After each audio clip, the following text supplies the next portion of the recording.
আজ হচ্ছে দীপাবলি, তাই সবাইকে শুভ দীপাবলি। তো চলো আমার ক্রিয়েটিভিটিগুলো পুরো রিভিল করা যাক। তো এটা হচ্ছে আমার রুম ডেকোরেশন।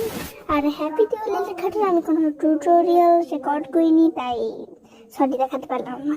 আর এই দেখো অন্ধকারে একটু লাইটগুলো খারাপ লাগছে, বাট ভালোই লাগছে দেখতে, খুব সুন্দর লাগছিল।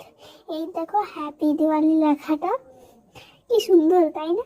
আমার কাছে তো সুন্দরই হবে, কারণ বিকজ আমি লিখেছি অফকোর্স। এটা হচ্ছে পদ্মটা, সেই এটার কিভাবে বানিয়েছি সেটা চ্যানেল অলরেডি আপলোডেড। আর দেখো কি সুন্দর লাগছে আলো জানলার উপর। আর আমি যে ওয়াল হ্যাঙ্গিং বানিয়েছিলাম সেটা টাঙিয়েছি ঠাকুর ঘরে। আর এই দিয়া স্ট্যান্ড আর এই কালারফুল দিয়াটা একসাথে জ্বালিয়েছি ঠাকুর ঘরে। আর এবার ছাদের ডেকোরেশনটা দেখো। হ্যাঁ, এটা মানছি যে ছাদের আশেপাশে তো আমাদের অনেক গাছ, এক পাশে সজনে গাছ আর এক পাশে পেয়ারা গাছ, তাই একটু আড় হয়ে গেছে, তবে আমার তো ভালোই লেগেছে। আর এটা হচ্ছে আমি যে কি ছায়া দিয়ে পোজ করছি। দিওয়ালির দিনে সবাই পুরোনো ঝাঁটাঝুড়ি জ্বালিয়ে লাফ দেয় না, সেটাই হলো ওটা আমাদের এবছর করতে নেই। দেখো পাশেই তো মণ্ডপ, একটু পরে যাবো। মোমবাতি জ্বালানোর পর আমি 12টা প্রদীপ এক থালায় রেখে প্রণাম করে নিলাম। প্রথমবার হাতে গরম লেগে গিয়েছিল। মণ্ডপে পৌঁছে গিয়েছি, নাও এবার মণ্ডপটা দেখে নাও। এই দেখো মণ্ডপের বাইকটা খুব সুন্দর সাজিয়েছিল।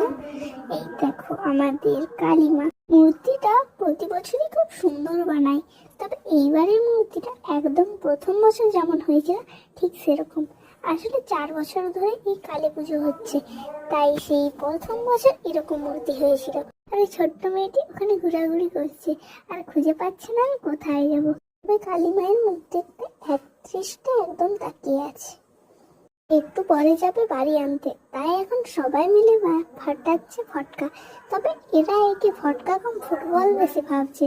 দেখছো না ছোট্ট ছোট্ট ছেলেদের কত সাহস, আমার নিজের সাহস হচ্ছে না।